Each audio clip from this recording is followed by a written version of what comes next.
নমস্কার দেবী এবং সজ্জনগণ। ইরানের সঙ্গে মার্কিন যুক্তরাষ্ট্র এবং ইসরায়েলের যুদ্ধের সাময়িক বিরতি ঘটেছে। না, এই বিরতি আগামী দিনে স্থায়ী হবে কি না হবে সেটা 2-4 দিন পরেই বোঝা যাবে। দুজনেই গরম গরম কথা বলছে উভয় পক্ষই।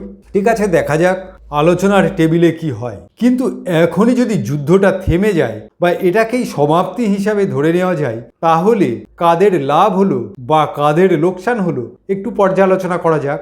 আমরা টিভি রেডিওতে বারবার শুনেছি ইরানের ড্রোন গিয়ে বিভিন্ন জায়গায় হানা দিয়েছে। 40 দিনেও তাদের ড্রোন হানা দিচ্ছে ইসরায়েলের উপরে, বা আরব ভূখণ্ডে যে মার্কিন যুক্তরাষ্ট্রের ঘাঁটিগুলো আছে তাদের উপরে, বা এদিক ওদিক হানা দিচ্ছে। এগুলো আমরা দেখেছি। কিন্তু ইরানের ড্রোন বা মিসাইল বেশিরভাগ ক্ষেত্রে বাড়ির উপর পড়েছে, অর্থাৎ ইসরায়েলের, অথবা ইসরায়েলের রাস্তায় পড়েছে ইত্যাদি। কিছু কিছু ক্ষেত্রে তারা টার্গেট করেছে যেগুলো কাছাকাছি ছিল, ঠিক আছে।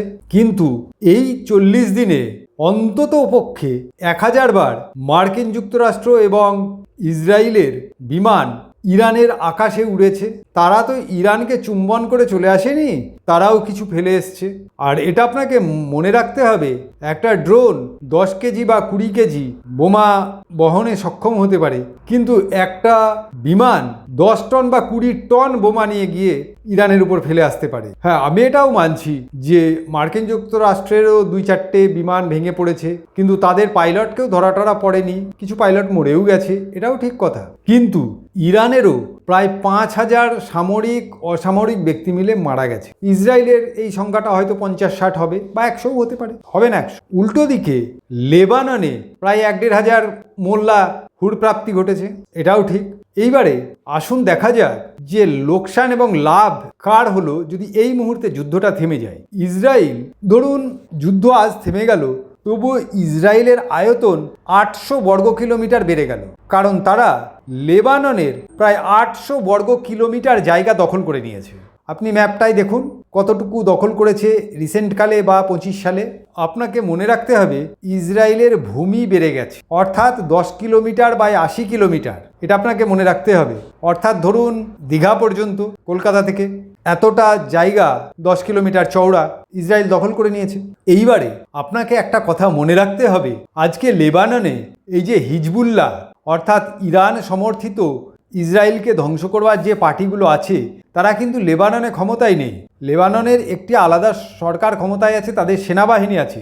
হিজবুল্লাহ আলাদাভাবে সেনাবাহিনী গঠন করেছে যারা ইসরায়েলের উপর আক্রমণ করবে বলে। সেই সেনাবাহিনীটা লেবাননের সেনাবাহিনীর তুলনায় বেশি শক্তিশালী, এবং হিজবুল্লাহর সেনাবাহিনীতে যারা চাকরি করছে তারা অনেক বেশি টাকা মাইনা পাচ্ছে, এটা আপনাকে মনে রাখতে হবে। এইবারে একটু অতীতে যাওয়া যাক। 1970 সালে এই লেবাননকে বলা হতো যে মধ্যপ্রাচ্যের লন্ডন।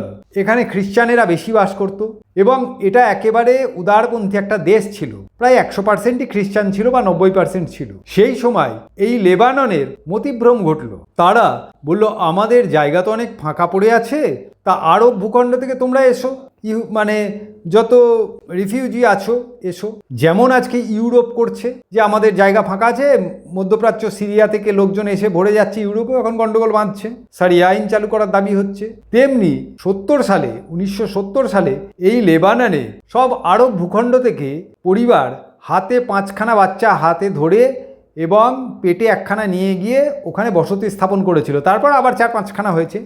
এই 70 বছরে, প্রায় 70 বছরে লেবাননে অরিজিনাল খ্রিস্টানের সংখ্যা 25 ভাগ হয়ে গেছে, আর 75 ভাগ মুসলমান হয়ে গেছে। তাদের সংখ্যা গুণোত্তর প্রগতিতে বেড়েছে। মানে যে 10খানা সন্তান নিয়ে ওখানে গেল, তার পরের প্রজন্মেই 100খানা হয়ে গেছে, তার পরের প্রজন্মেই 1000খানা হয়ে গেছে। এইবারে লেবাননের খ্রিস্টানগুলো বাস একটা ছোট্ট জায়গায় গিয়ে একত্রিত হয়ে গেছে, আর এই পুরো লেবানন একটি মুসলিম শাসিত কান্ট্রি হয়ে গেছে। হ্যাঁ, এই লেবাননের যারা রাজত্ব করছে তারাও মুসলমান। হিজবুল্লাহ আবার ইরান সমর্থিত মুসলমান। ইসলামের জন্য সবাই লড়াই করছে। আর ওই 25% খ্রিস্টান যেগুলো আছে তাদের মধ্যে থেকেও 2-4টে মন্ত্রী হচ্ছে। হ্যাঁ, এখানে একটা নিয়ম আছে, হয়েছে রিসেন্টকালে, যে 3টে পোস্ট থাকলে রাষ্ট্রপতি, প্রধানমন্ত্রী বা সেনাবাহিনীর প্রধান, 3টে পোস্টে 2টো মুসলমান পাবে, একটা খ্রিস্টান পাবে। মানে এরকম নিয়ম হয়ে গেছে। এবং ওই যে 2টো মুসলমান পাবে তার মধ্যে একজন শিয়া হবে, একজন সুন্নি হবে। এটাই লেবাননের আজকে নিয়ম। তা যাই হোক, ইরান যদি আজকে যুদ্ধ বন্ধ করতে রাজিও হয়, আজ যদি যুদ্ধ এখানেই থেমে যায়, ট্রাম্প যদি মুখ লুকিয়ে পালিয়েও যায়, তাহলেও ইসরায়েলের কিছুটা জমি বেড়ে গেল। অর্থাৎ কিছুদিন আগে ট্রাম্প বলেছিল যে ইসরায়েল ভূখণ্ডটা খুবই ছোট, এই যে আস্তে আস্তে বেড়ে যাচ্ছে, গাজা বেড়ে গেছে। মনে রাখতে হবে এই গাজা এবং প্যালেস্টাইন যে আরও গাজা বাদেও আর একটুখানি কাছে, এইটা কিন্তু ইসরায়েলে তখনই ঢুকেছে 1967 সালে 6খানা আরব দেশ মিলে যখন ইসরায়েলকে আক্রমণ করেছিল, তখন জর্ডনের ভূখণ্ড থেকে এবং কিছুটা মিশরের ভূখণ্ড থেকে ইসরায়েল এই গাজাপট্টি এবং প্যালেস্টাইন যেটা আছে বড় যেটা ফিলিস্তিনি, এই জায়গা দুটোকে দখল করে নিয়েছে। এটা আপনাকে মনে রাখতে হবে। আজকে যুদ্ধ করে তারা যে জায়গা দুটো দখল করে নিয়েছিল, মোল্লার আবার বলছে ওই জায়গা দুটো ছেড়ে দিয়ে স্বাধীন রাষ্ট্র করে দিতে হবে বা জর্ডনের সঙ্গে এবং মিশরের সঙ্গে যোগ করে দিতে হবে। ইসরায়েল কেন ছাড়বে?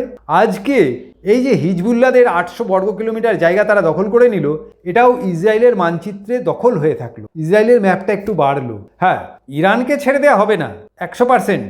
ইরানই নত স্বীকার করতে বাধ্য। যতই লাফালাফি করুক, ইরানের কি ক্ষয়ক্ষতি হয়েছে, ইরানের ইন্টারনেট বা সব কিছু উড়ে গিয়ে আমরা বুঝতে পারছি না, কিন্তু ইরানেরও উঠে দাঁড়াতে অন্তত 20 বছর, 25 বছর, 30 বছর টাইম লাগবে। এই যা ক্ষতি হয়ে গেল 25, 30, 35 দিনে। সুতরাং যুদ্ধে কার জয় হলো, কার পরাজয় হলো, এটা আপনারাই বিচার করুন। হ্যাঁ, বাংলাদেশি মোল্লারা অবশ্যই বলবে যুদ্ধে তাদের জয় হয়েছে, পাকিস্তানি মোল্লারাও বলবে, কারণ তারা হারতে জানে না।